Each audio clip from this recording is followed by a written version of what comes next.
अब ये ट्रू है या फॉल्स है जो भी है, इसके लिए कहा गया है कि आप इसका जस्टिफिकेशन दीजिए. Okay, if you are saying that this is false, can you justify it? Can you give the reason? If yes, raise the hand.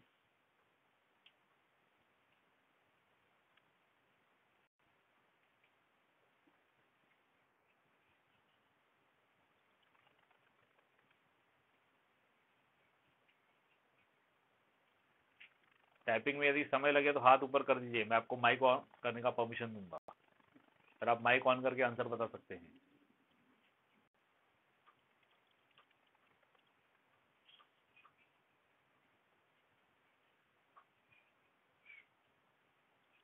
Okay, आपकी तरफ से आंसर जो आ रहा है it is correct, it is false, it is false. Okay, false सही है. Now justification. Now justification. Okay, a question to all of you. इसका आप आंसर यस और नो में दीजिएगा, ठीक है. A question to all of you. A B, these are two sets. Okay, मैं आपके सामने दो स्टेटमेंट्स लिखूंगा, आप मुझे बताइएगा which statement is correct. A subset of A union B,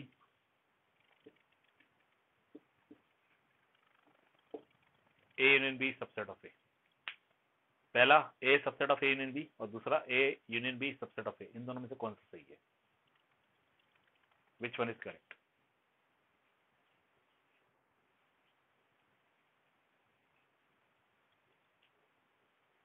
good, first one is correct. A subset of A union B.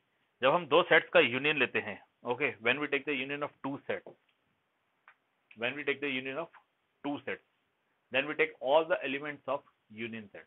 We take all the elements of both the sets. Okay, अब ए और B दो sets हैं, अब इनका union लेंगे तो सारे ए और बी के सारे एलिमेंट्स आ जाएंगे, ठीक है.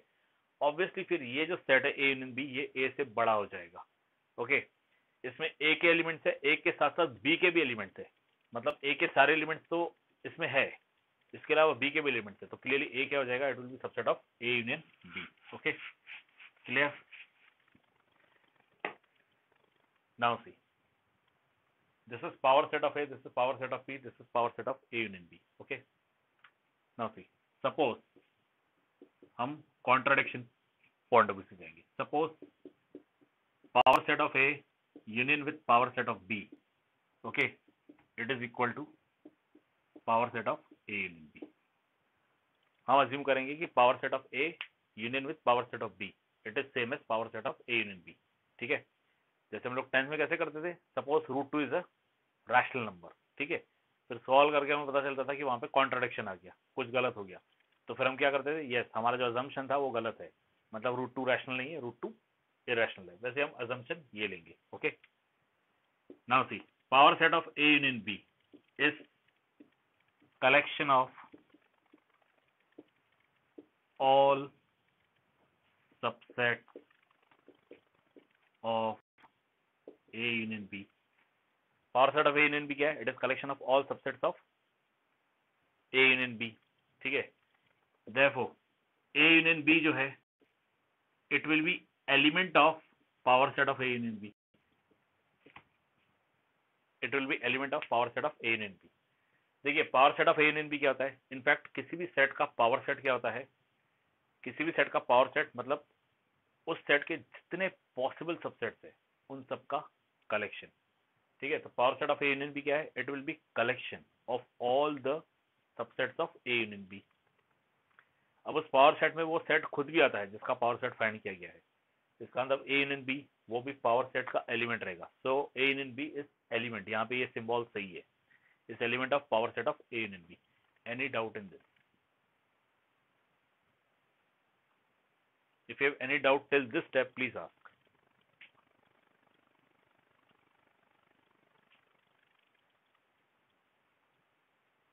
ठीक है, therefore A union B, it will be element of PA union PB. It will be element of PA union PB. Why? हमारा assumption, हमने अज्यूम किया है कि power set of A union with power set of B it is same as power set of A union B, ये हमारा assumption है. So according to that assumption what we get, A union B it is element of P of A union P of B. Okay, it is element of P of A union P of B. अब ये अगर दो sets जो हैं, दो जो sets हैं, उन दो सेट्स का अगर ये दो सेट्स का यूनियन किया और उसका अगर ये एलिमेंट है, इसका मतलब या तो ये किसी एक सेट में प्रेजेंट है या फिर ये दोनों सेट में प्रेजेंट है. Means what we get this, therefore जो ए यूनियन बी है, okay, either it is the element of power set of A और पी और A union B it is the element of power set of B. We get this. Okay, अगर हम कहते हैं x जो है x is element of a union b, तो इसका मतलब क्या होता है, either x is in a और element x is in b, हमें ये मिलता है. ठीक है, x अगर यूनियन में प्रेजेंट है, इसका मतलब आइदर x क्या है, a में है, या x क्या है, b में है. ठीक है, क्लियर. जैसे आप में से किसी एक स्टूडेंट को हमने काउंट आउट कर दिया. ठीक है, हम ये कहते हैं we want a student of science stream of 11th. ठीक है, तो ये ओपन किसके लिए है, आपके लिए भी और बी के लिए भी. अब जो भी स्टूडेंट आएगा हमारे पास वो कहां से रहेगा, आइदर फ्रॉम ए और from section B. Okay, clear, बिल्कुल वैसा ही. So A union B it is either the element of P of A means power set of A, और A union B it is the element of P of B. ठीक है, अब अगर हम P of ए की बात करें, power set of ए की बात करें, तो पावर सेट ऑफ ए में कौन से एलिमेंट्स आते हैं, वो elements which are subsets of A.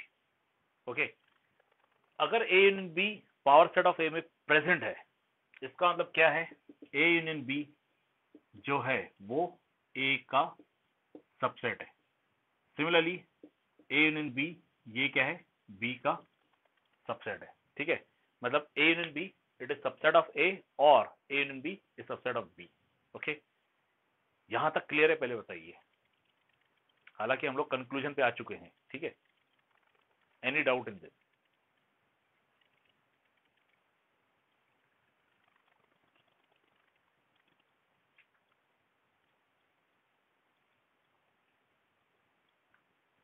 Concept अगर माइंड में क्लियर है ना तो डाउट नहीं आएगा. एक डाउट आया है, आई थिंक किसी ने यस लिखा है. हाँ आयुष, आपने यस लिखा है. क्या डाउट है बेटा, माइक ऑन करके आप बता सकते हो.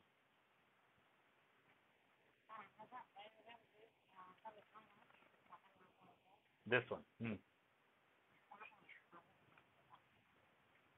यस, ए यूनियन बी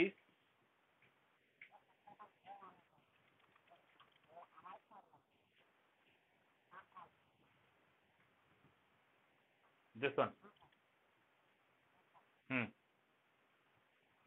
इसमें डाउट है, ये समझ में नहीं आया. Okay, I will explain you. See, ये क्या है, this is power set of A. Okay, this is power set of A. आप मुझे ये बताइए पावर सेट ऑफ ए में कौन से एलिमेंट्स आते हैं.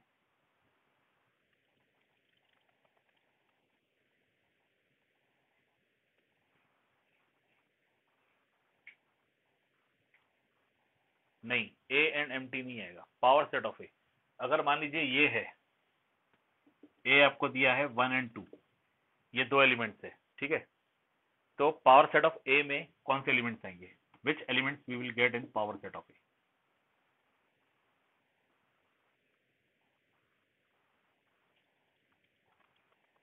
सी, 1 1 2 2. Okay, all the possible subset, मतलब 5 आ सकता है, सेट कंटेनिंग 1 आ सकता है, सेट कंटेनिंग 2 आ सकता है, और सेट कंटेनिंग 1 2 आ सकता है. मतलब ये तो एक खुद ही है. ठीक है, ओके, मतलब ए अगर एलिमेंट 1 2 कंटेन कर रहा है तो इसका मतलब पावर सेट ऑफ ए में कौन से एलिमेंट्स है, ये सारे elements. Okay, clear, means power set of A contain all the subsets of A. अब अगर A union B is element of power set of A, जैसे इसमें देखिए ये है, इसमें हम ये कहते हैं set containing 1 it is element of power set of A. ये वाला set containing element 1 it is power set of A, हम ये कह रहे हैं एलिमेंट है, ठीक है। तो इसका मतलब क्या है, therefore this set containing 1 it is subset of A, set containing 1 it is subset of A, हम ये कहेंगे। ओके, ये क्लियर है?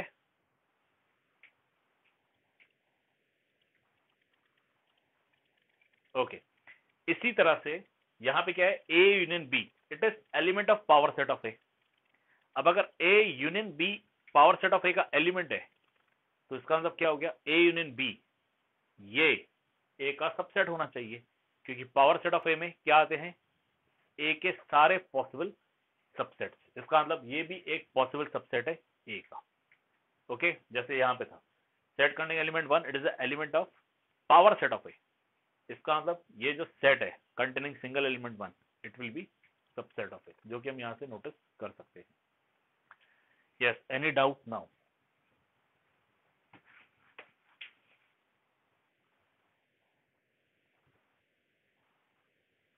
Any doubt to anyone?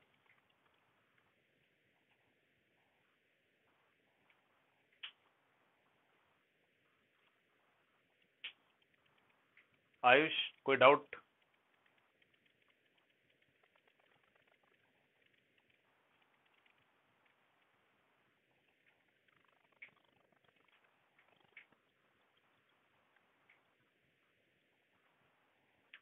Yes Ayush, कोई डाउट?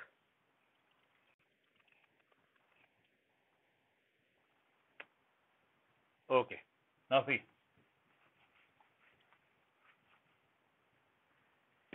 यहां से हमें मिल रहा है A union B it is element of power set of A means A union B it is subset of A और it may be subset of B। क्या ये सही है? क्या ये सही है कि A यूनियन B A का सबसेट हो या फिर A यूनियन B B का सबसेट हो? नहीं। एक्सेप्शनल केस कब होगा ये, जब A और B दोनों इक्वल है, लेकिन हर बार A और B इक्वल हो ऐसा जरूरी नहीं है। इन जनरल ये सही नहीं है, but it is not correct या कॉन्ट्राडिक्शन। कॉन्ट्राडिक्शन का मतलब ही रहता है कि रिवर्स या not correct, but it is contradiction, therefore हमारा जो ये स्टेटमेंट था ये गलत हो गया। Therefore PA union with PB it is not equal to P of A union B, ठीक है, ये आएगा इसका आंसर। अब ये जो आंसर है ये पूरा जनरल वे में दिया हुआ है, ठीक है। मान लीजिए कल को पेपर में आपको ऐसा आ गया तो आप क्या करोगे, ठीक है। एक तो ऑप्शन है आप इसी तरह से जनरल वे में जाइए, ओके। दूसरा ऑप्शन है आप चाहो तो काउंटर एग्जाम्पल लेके सॉल्व कर सकते हो, ठीक है। अब काउंटर एग्जाम्पल क्या रहता है, आप मान लीजिए A ले लीजिएगा 1 2 और B ले लीजिएगा 2 3, ठीक है। इस हिसाब से आपका A यूनियन B क्या हो जाएगा, A यूनियन B हो जाएगा 1 2 3, ठीक है। A यूनियन B आपका 1 2 3 हो जाएगा। आप वहां से भी इसे प्रूव कर सकते हो। अब आपका काम ये रहेगा कि आप घर पे एक बार एक काउंटर एग्जांपल लेके सॉल्व करके देखिएगा, ठीक है। काउंटर एग्जांपल लेके सॉल्व करके देखिएगा कि आ रहा है कि नहीं आ रहा है। जब आप 1 2 में power set of element find करोगे, मतलब सिर्फ ये P ऑफ A जो है ये फाइंड करोगे, तो इसमें 4 एलिमेंट्स आएंगे, वैसे ही इसमें भी 4 एलिमेंट्स आएंगे, ठीक है। फिर आप इनका यूनियन लेके देखो क्या मिल रहा है, और जब आप ये फाइंड करोगे A यूनियन B तो ये मिलेगा, और इसका पावर सेट फाइंड करोगे तो इसमें 8 एलिमेंट्स आएंगे। और फिर आप देखो कि यहाँ जो 8 एलिमेंट्स आ रहे हैं और इन दोनों के यूनियन में जो एलिमेंट्स आ रहे हैं आर दे इक्वल। मैं आपको यहीं से बता देता हूँ वो इक्वल नहीं रहेंगे, ओके। क्यों नहीं रहेंगे, क्योंकि इसमें एक एलिमेंट ऐसा है जो इन दोनों में बिल्कुल दिखाई नहीं देगा, और वो है ये वाला A union B it will be subset of, sorry it will B element of P A union B, ठीक है।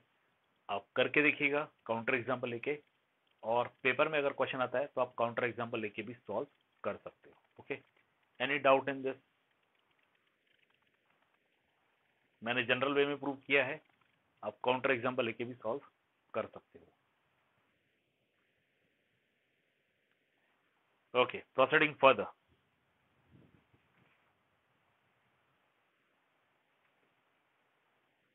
नो देवेंद्र जरूरी नहीं है, इसीलिए मैंने आपको काउंटर एग्जांपल भी दे दिया, ठीक है।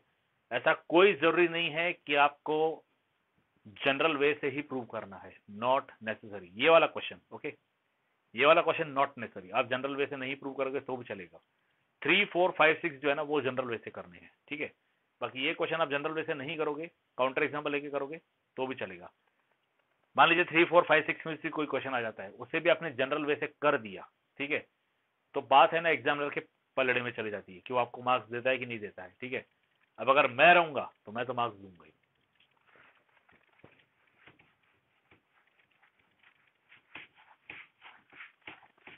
क्वेश्चन एक बार ध्यान से देखिएगा, कहीं क्वेश्चन में तो ये नहीं दिया है prove by general way without using the counter example, उसे जरा ध्यान से देखिएगा। वैसे जनरली ऐसा क्वेश्चन आता नहीं है, कोई भी एग्जामिनर ऐसा क्वेश्चन सेट नहीं करता है कि आप जनरल वे में प्रूव करके दीजिए।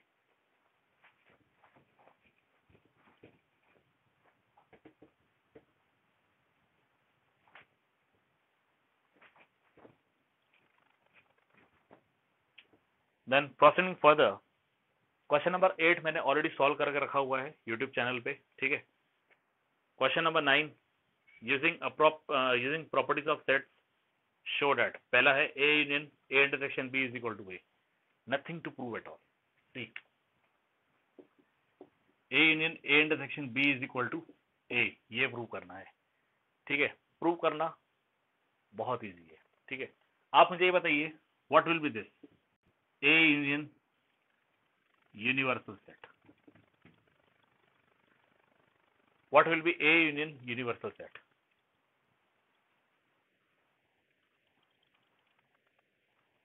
Yes, it will be universal set. Union contain all the elements. Okay, union contain all the elements of both the sets. Union जो है, यूनियन में इन दोनों सेट्स के सारे एलिमेंट्स आएंगे।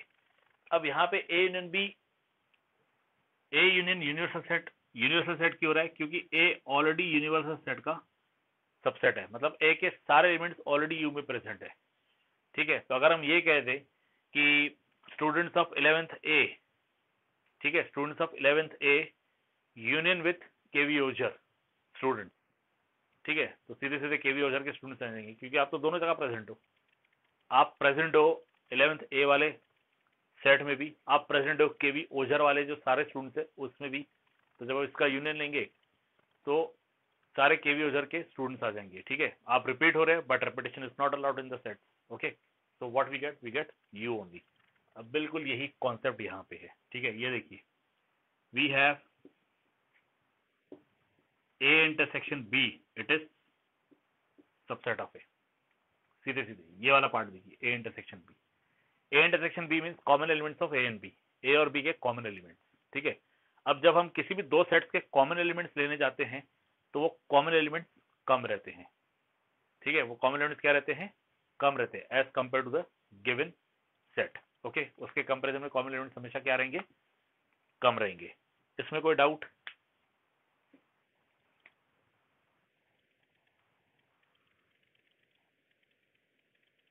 अब अगर कॉमन एलिमेंट्स की बात करें, ठीक है, तो आप ये देख लीजिए 11th ए और 11th बी दो सेक्शन है, ठीक है। These are two sections, 11th A and 11th B. अब इनमें कोई कॉमन एलिमेंट है? नहीं, कॉमन एलिमेंट नहीं है, लेकिन कॉमन सब्जेक्ट हो सकता है, ठीक है। अब कॉमन सब्जेक्ट में फिजिक्स, केमिस्ट्री और इंग्लिश, ये तो कंपलसरी सब्जेक्ट है, सबके पास है, ठीक है। तो उनको हम छोड़ देते हैं, हम बात करते हैं हिंदी सब्जेक्ट की, ठीक है। अगर हम ये कहें कि इनमें कॉमन एलिमेंट हिंदी वाले, तो वो कौन आएंगे? आपके क्लास में जो हिंदी के बच्चे हैं वो, और उनके क्लास में जो हिंदी के बच्चे हैं वो, ठीक है। अब आपके क्लास में 45 का स्ट्रेंथ है, कितने ऐसे बच्चे जिनका हिंदी है? क्योंकि हिंदी वाले कम होंगे, सीएस वाले ज्यादा होंगे। हिंदी किस किस का है?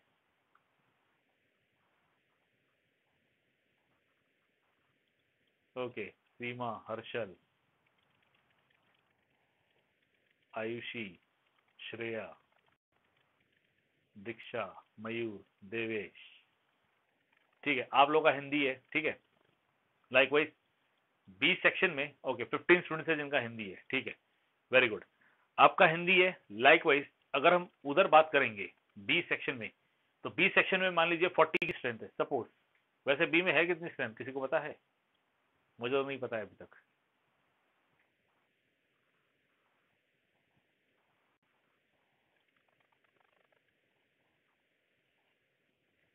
ठीक है, हम ये कंसिडर करते हैं कि बी में 40 की स्ट्रेंथ है, तो 40 में 8 या 10 बच्चे ऐसे होंगे जिनका मैथ्स होगा, उन्होंने हिंदी ही नहीं लिया होगा, तो वहाँ 30 बच्चे ऐसे जिनका हिंदी है। ठीक है, तो जब हम हिंदी की बात करेंगे तो कॉमन में इधर से 15 उधर से 30 ऐसे हो जाएगा। वैसे जब मैथ्स की बात करेंगे तो इधर से पूरे 45 और उधर से मान लीजिए 10 है तो 55। ठीक है, इस तरह से। तो ये क्या हो जाएगा, A intersection B it is subset of A, हम यहाँ पे थे सॉरी, इंटरसेक्शन जो है वो ए का सबसेट हो जाएगा। तो जब हम इसका ए इंटरसेक्शन बी का ए के साथ ही यूनियन लेंगे तो ऑब्वियसली सारे एलिमेंट जाएंगे वो कहाँ के रहेंगे, ए के।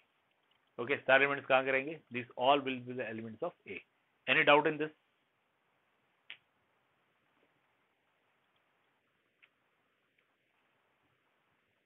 बिल्कुल ऐसे ही सेकंड वाला है, सेकंड वाला आप लोग ट्राई कीजिएगा। ठीक है, 10th one, show that A intersection B is equal to A intersection C need not imply B is equal to C।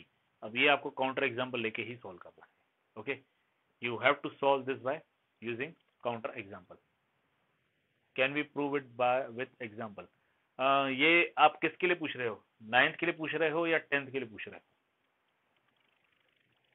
वैसे आप दोनों में एग्जांपल लेके प्रूव कर सकते हो, नो डाउट, आप दोनों में एग्जांपल लेके प्रूव कर सकते हो, नो डाउट। 10th तो आपको एग्जांपल लेके ही प्रूव करना है, 9th में भी आप एग्जांपल लेके प्रूव कर सकते हो, बट मेरे हिसाब से 9th ये जनरल वे में 2 स्टेप में आ जाएगा। एग्जाम्पल में आप ए लोगे, बी लोगे, फिर ए इंटरसेक्शन बी फाइंड करोगे, फिर A union A intersection B find करोगे, वो प्रोसेस थोड़ा लंबा हो जाएगा। ठीक है, but it's up to you, you can use the counter example, no doubt. 10th में आपको काउंटर एग्जाम्पल ही यूज करना है क्योंकि वहां पे नीड नॉट इंप्लाई दिया है। ओके, वहां पे क्लियरली दिया है नीड नॉट इंप्लाई। जब इक्वालिटी आती है ना तब आप जनरल वे में जा सकते हो, जब इक्वालिटी नहीं आती है ना तब तो बेस्ट रहता है काउंटर एग्जाम्पल। सी, प्रॉपर्टीज की भी अपनी ये है वर्किंग रहती है। प्रॉपर्टी जब होल्ड करती है ना तो वो जनरल वे से भी प्रूव की जा सकती है, लेकिन जब प्रॉपर्टी होल्ड नहीं करती है तो उसका एक पर्टिकुलर एग्जाम्पल देना पड़ता है जिससे हम कहते हैं कि ये प्रॉपर्टी होल्ड नहीं होती है। फॉर एग्जाम्पल, आपने क्लोजर प्रॉपर्टीज पढ़े हैं प्रीवियस क्लासेस में, कोई मुझे बता सकता है क्लोजर प्रॉपर्टी क्या होती है?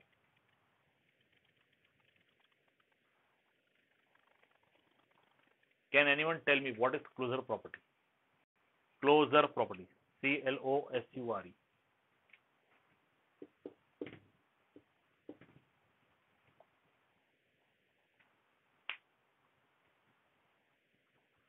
No one? ओके, अगर आता है तो हाथ ऊपर करो, मैं आपको माइक ऑन करने की परमिशन दूंगा। जहां पे टाइपिंग वर्क ज्यादा है ना आप सीधे हाथ ऊपर कर दो, मैं आपको माइक ऑन करने की परमिशन दे दूंगा।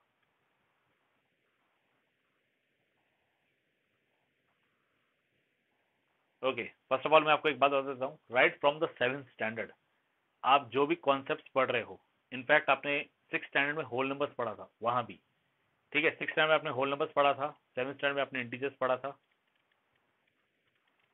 Yes, a set is close for some mathematical operation, ये बिल्कुल सही है। ठीक है, आपने whole numbers, integers, rational numbers, ये जो भी आपने पढ़ा है, ठीक है, all that you have studied, इन पे जो ऑपरेशन अप्लाई किए जाते हैं इनकी एक प्रॉपर्टी रहती है, ठीक है, जिसके अंतर्गत इन्हें क्लोजर कहा जाता है। जैसे नेचुरल नंबर्स की अगर मैं सिंपली बात करूं तो natural number is close with respect to operation plus.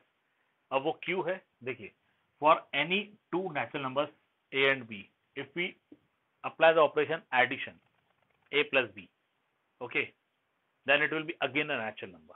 ठीक है, मतलब ए और बी कहाँ बिलोंग कर रहे थे, ए और बी बिलोंग कर रहे थे नेचुरल नंबर्स को, और जब हम ए प्लस बी कर रहे हैं they again belong to natural number. Okay, तो ऐसे केस में कहा जाता है that it holds the closure property, means we can say that set of natural numbers are closed with respect to operation plus addition. वैसे natural numbers are close with respect to multiplication, क्योंकि आप कोई भी दो natural number लोगे और उनका product find करोगे, मल्टीप्लिकेशन फाइंड करोगे तो आपको फिर से नेचुरल नंबर मिलेगा। लेकिन बात जहां पे डिवीजन और सब्ट्रैक्शन की आती है वहां पे नहीं होगा। ठीक है, ए और बी एन को बिलोंग करते हैं, लेकिन A minus B it is not necessary कि वो एन को बिलोंग करे। ठीक है, मतलब यहाँ पे सब्ट्रैक्शन के लिए और आगे डिवीजन के लिए भी क्लोजर प्रॉपर्टी होल्ड नहीं करती है। ठीक है, क्लोजर प्रॉपर्टी होल्ड नहीं करती है। ठीक है, तो जब प्रॉपर्टी होल्ड करती है तब हम डायरेक्टली इस जनरल वे में लिख सकते हैं। ठीक है, और जब प्रॉपर्टी होल्ड नहीं करती है, जैसे यहाँ प्रॉपर्टी होल्ड नहीं कर रही है, तो हम एग्जांपल दे सकते हैं कि हमारे दो नेचुरल नंबर है 2 और 3, हमने 2 - 3 किया तो आंसर कितना आया -1। So does not belongs to N, मतलब यहाँ पे प्रॉपर्टी होल्ड नहीं करेगी। वैसे ही 10th में आपको b इक्वल टू सी जो दिया है, आगे दिया है नीड नॉट इम्प्लाई, तो यहाँ पे आप सीधे सीधे काउंटर एग्जाम्पल लेके सॉल्व कर सकते हो। Okay, you can take the counter example and you can solve it. 10th आपका होमवर्क रहेगा, आप ट्राई कीजिएगा। I am proceeding to next 11th one. Let a and b be set if a intersection x equal to b intersection x equal to 5। यहाँ पे x universal set है। Okay, wait a minute, for some set x दिया, ठीक है, इन्होंने x को universal consider नहीं किया, वैसे x यूनिवर्सल रहता है। Let a and b be set if a intersection x equal to b intersection x equal to 5, okay, and a union x is equal to b union x for some set x, show that a is equal to b। किसी किसी reference book में x को universal set कहा हुआ है, हालांकि यहाँ पे x यूनिवर्सल सेट नहीं है। ठीक है,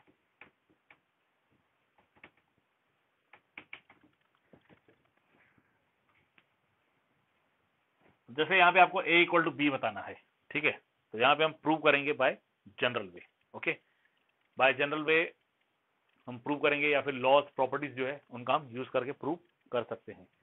गिवन में आपके पास है a intersection x equal to b intersection x equal to 5,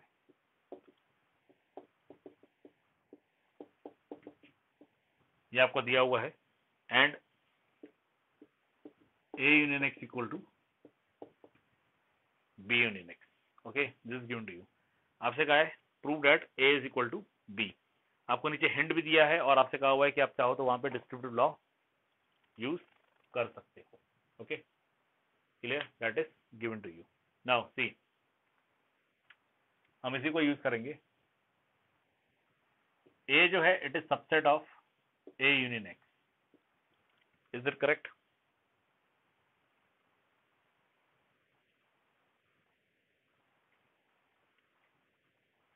yes, a subset of a union x। a union x में a और x दोनों के सारे एलिमेंट्स आ जाएंगे, मतलब a के तो सारे एलिमेंट्स है ही है, एक्स्ट्रा x के एलिमेंट्स भी रहेंगे, इसलिए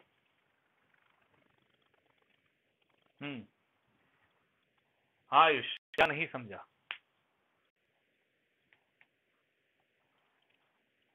ये वाला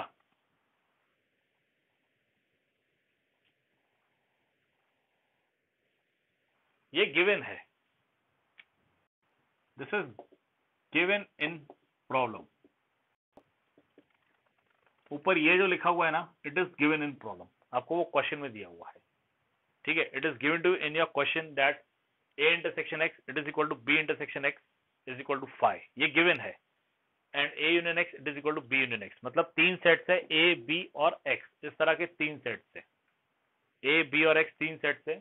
आपको दिया है कि a इंटरसेक्शन x और b इंटरसेक्शन x ये दोनों इक्वल है and both are 5, means a और x में कोई कॉमन एलिमेंट नहीं है, b और x में भी कोई कॉमन एलिमेंट नहीं है। ठीक है, और आगे दिया है कि हम a और x का यूनियन ले रहे हैं और b और x का यूनियन ले रहे हैं, then these two are equal. Okay, ये दिया हुआ है, और हमें फाइनली प्रूव क्या करना है, a is equal to b, ये प्रूव करना है। ठीक है, ये तो गिवन पार्ट है। Any doubt now? अब a जो है वो a यूनियन x का सबसेट है, इसका मतलब जब हम a और a यूनियन x इनका इंटरसेक्शन लेंगे, ठीक है, we are taking the intersection of a and a union x, तो इस इन दोनों सेट्स के इंटरसेक्शन है, मतलब इन दोनों सेट्स के क्या आएंगे, कॉमन एलिमेंट्स, और सारे कॉमन एलिमेंट्स कहां पे प्रेजेंट है,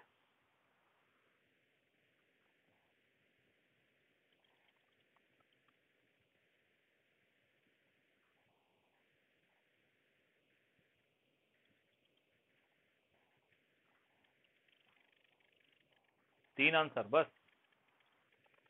a जो है वो a यूनियन x का सबसेट है, ठीक है, a जो है वो a यूनियन x का सबसेट है। ऑब्वियसली a यूनियन x में a और x इसके सारे एलिमेंट्स रहेंगे, a के भी सारे एलिमेंट्स रहेंगे और x के भी सारे एलिमेंट्स रहेंगे, तो ऑब्वियसली a के अलावा x के भी एलिमेंट्स है, एक्स्ट्रा एलिमेंट्स है, तो a के अलावा x के एलिमेंट्स यहाँ पे, इसलिए a इन दोनों का सबसेट हो जाएगा।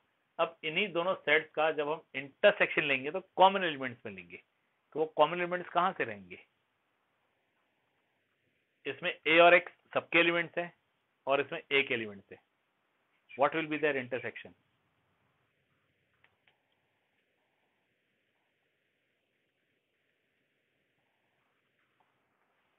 अगर डाउट है तो फिर पूछिए please, if you have any doubt please ask, क्योंकि सिर्फ 4 लोगों ने आंसर दिया है, ये बात तो सही नहीं है। किसी को डाउट है तो पूछिए।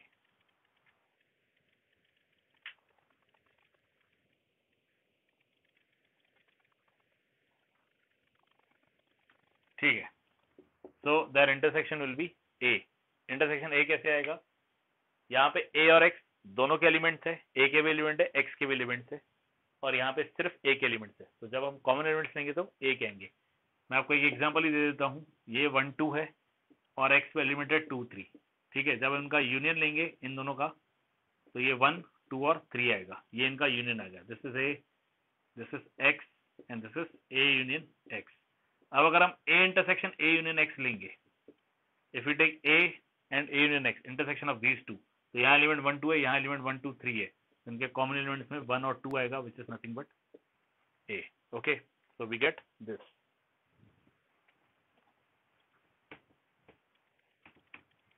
So what is A? A is A intersection A union X. We can write this as A intersection B union X.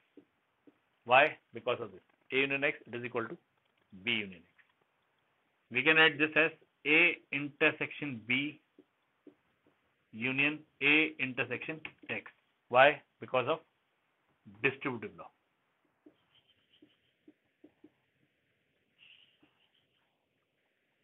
Because of distributive law. We can write this as A intersection B union A intersection X. A intersection X जो है वो phi है, हमें problem में given है कि A और X में कोई भी कॉमन एलिमेंट नहीं है, तो ये phi है, means A union B, A intersection B union with phi, we are getting this. अब किसी भी सेट का अगर हम phi से यूनियन करते हैं तो हमें क्या मिलेगा? If we have any general set, suppose P, and we are taking union with phi, what we get?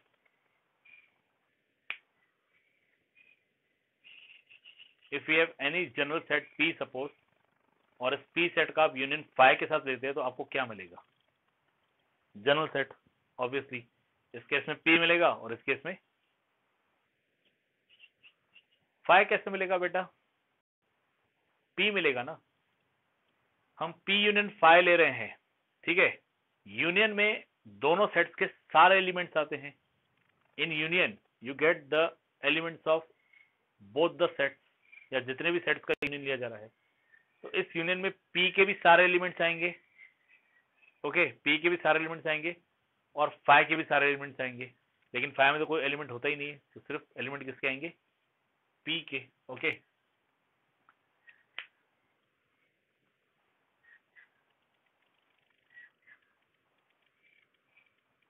Okay, so A intersection B. Any doubt in this, please?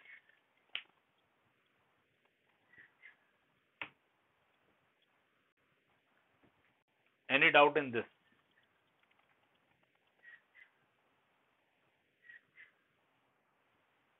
अब बिल्कुल इसी तरह से हम सेकेंड वाले में प्रूव करेंगे, ठीक है।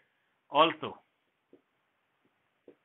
B is subset of B union X, जैसे हमने ये लिया था।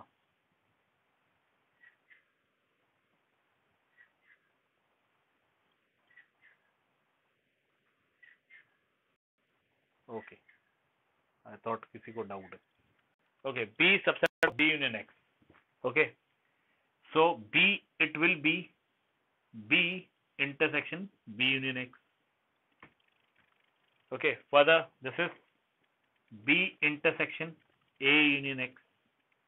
We can take B union X as A union X. बिल्कुल ये जैसे सॉल्व किया था बिल्कुल वैसे ही। This is B intersection A union B intersection X. Why? Distributive law जो हमने यूज किया था।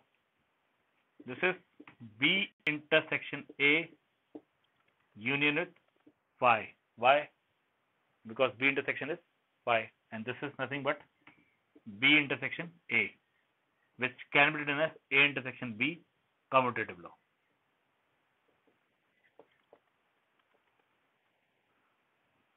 A intersection B and B intersection A both are equal because of commutative law. Okay, this is B and therefore A is equal to B. हमें यहाँ मिल रहा है A, it is equal to A intersection B. हमें यहाँ मिल रहा है B, it is equal to A intersection B. And finally we get A is equal to B.